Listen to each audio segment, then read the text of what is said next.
7 chipmunks twirling on a branch, eating lots of sunflowers on my uncle's ranch. You know that old children's tale from the sea?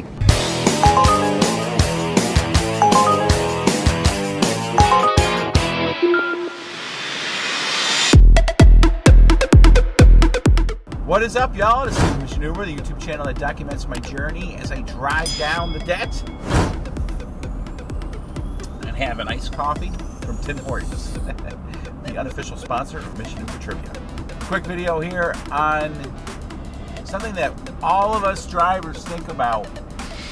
All of us drivers think about on a fairly regular basis is our safety when it comes to our passengers, and what would happen or what we should do if we run into that one passenger that we absolutely don't want, and that is somebody that wants to do us harm.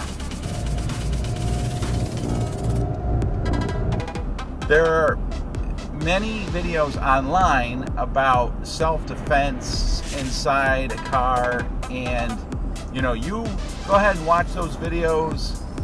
Make your own judgment on what you should or shouldn't do and what you can learn to do in a combative situation. But I'm just going to go through what I think are the most important steps in staying safe, especially if you're not a kung fu master, which most of us are not. Number 1 is self-awareness. You've got to use your common sense and your gut feeling when it comes to dealing with a lot of these riders. Gauge on what type of temperament they might have. Their body language can tell you a lot. The way they talk to you or don't talk to you can tell you a lot. Everything conveys information at the poker table. Well, everything's going to convey information inside your Uber too. When you are being self-aware and you're getting these signals and you're getting the impression that something may be up, definitely listen to your gut.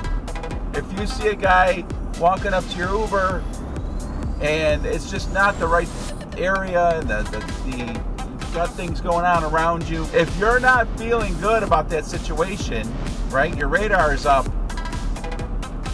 get out. How you doing, lady? Drive away. Don't even bother picking them up.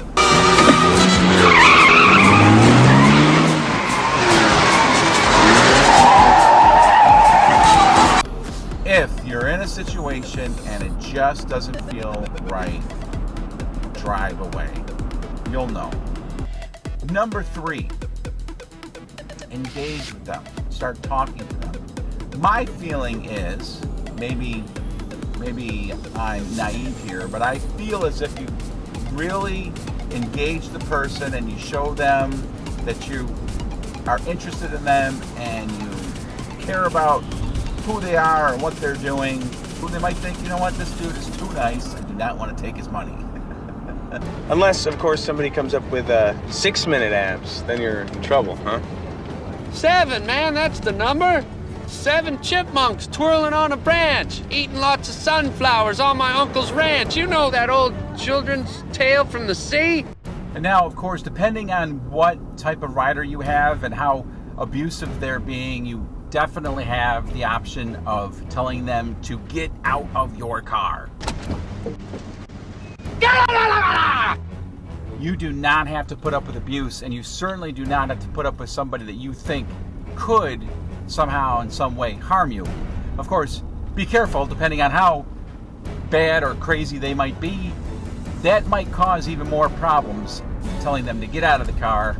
You're going to have to gauge that situation yourself. But don't hesitate to tell someone to get out of your car if you're feeling threatened or abused in any way. I'm going to be pulling over to the side and asking you to leave, by the way. Try to be polite at first, because people do not like to be told what to do. And by being professional about it, you can avoid a confrontation that could get worse, that could escalate and get out of control. Now, if you are fearful of the person's reaction to telling them to get out of your car.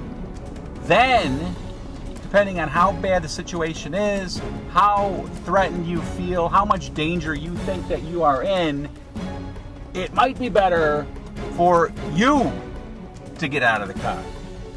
And when you do that, of course, make sure you have your keys and your cell phone and anything else that might be important to you. Get out of the car, and the first thing you should do is call the police. Unless, of course, you're in Seattle or Minneapolis, in which case you might not be able to call the police because, well, they no longer have any police. But anywhere else in the country, get out of the car and call the police if that is what you end up having to do. Number 4, the biggest thing that we fear is someone reaching over and grabbing us, right? Give it up. Don't play with it. Don't dig it out. That's where there's not many tips out there to help you deal with the situation. Now, there are videos online of how to handle somebody's arms when they come across, and if you can get training to do something like that, by all means do it. I've seen that you can grab your keys, you can manipulate their arms in a certain way to apply pressure, to get leverage, all of that stuff. Unless you can do that, have the training to do that, the expertise to do that, the confidence to do that, don't do it. Because what inevitably is going to happen is if you don't know what you're doing, but you fight back, that's when there's a good chance you're going to lose your life. Because if they're willing to do something like that to you, they probably have a weapon on them. And they're going to use it.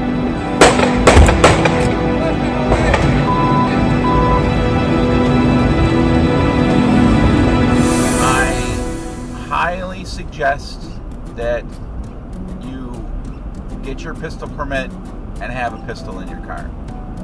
Especially with everything that's going on right now in the world. It's not a bad thing to have a pistol. Of course, if you get a gun in the car, you better know how to use it, when to use it, and know all the safety procedures and, of course, the laws in your state. But if you do not want a gun, then the next thing I highly suggest you get is mace.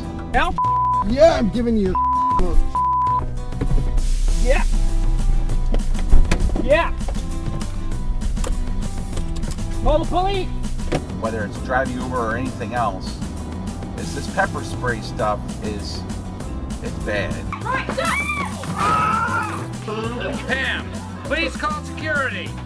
Make sure that you're pointing it the right way.